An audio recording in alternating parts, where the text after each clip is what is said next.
আসসালামু আলাইকুম।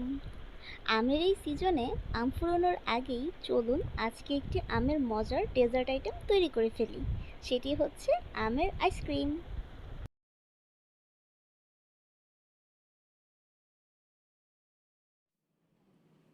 এখানে আমি একটি আম টুকরো করে কেটে নিয়েছি। চেষ্টা করবেন একদম পাকা আম ব্যবহার করতে। আমার কাছে ছিল না, তাই আমি এটাই ইউজ করেছি। 3 চামচ চিনি দিয়ে আমি এটাকে ব্লেন্ড করে নিব।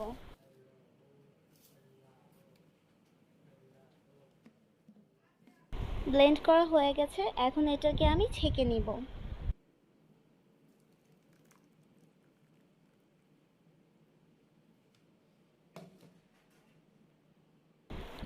ভালো করে ছেঁকে নিব যাতে আমের কোনো আঁশ না থাকে।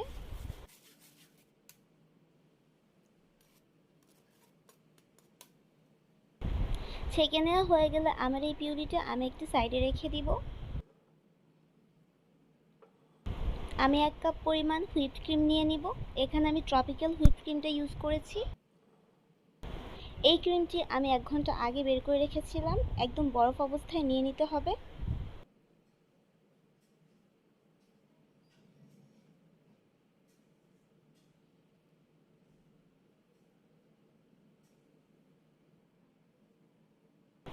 এখন এই ক্রিমটাকে আমি ইলেকট্রিক বিটার দিয়ে বিট করে নিব। আমি যে পাত্রটায় বিট করব সে পাত্রটা এবং বিটারের কাঁটাগুলো ডিপ ফ্রিজে রেখে ঠান্ডা করে নিয়েছি। ক্রিমগুলোকে আমি মিডিয়াম স্পিডে বিট করে নিব। ক্রিমটা যখন 50% হয়ে যাবে এ পর্যায়ে অ্যাড করব আমের পিউরি। এটাকে এখন আবারও 5-6 মিনিটের মতো বিট করে নেব। বিট করা হয়ে গেছে, এখন এটাকে আমি সেট করার জন্য একটি বক্সে ঢেলে নেব।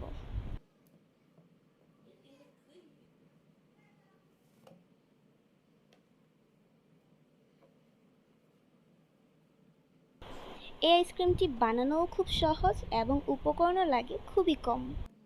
শুধু ডিপ ফ্রিজে 10 থেকে 12 ঘন্টার জন্য এটাকে সেট করে নিতে হবে।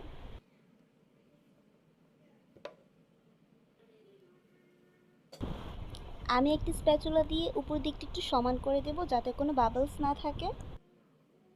এটাকে আমি এখন ডিপ ফ্রিজে রেখে দেব। ফিরে আসব 12 ঘন্টা পর।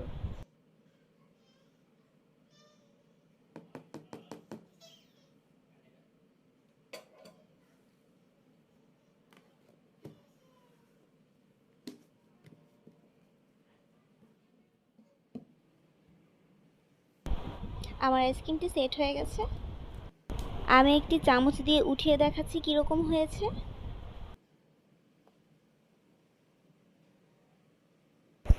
এই আইসক্রিমটি খেতে কিন্তু অসম্ভব মজা। বাচ্চাদের বায়না মেটাতে কিংবা অতিথি আপ্যায়নে আপনারাও ঝটপট তৈরি করে ফেলতে পারেন।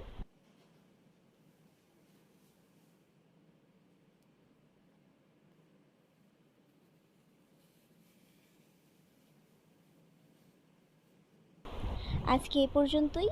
পরবর্তীতে হাজির হব অন্য কোনো রেসিপি নিয়ে। আমার রেসিপি ভালো লাগলে লাইক, কমেন্টস এবং শেয়ার করবেন এবং আমার চ্যানেলটি সাবস্ক্রাইব করবেন। আল্লাহ হাফিজ।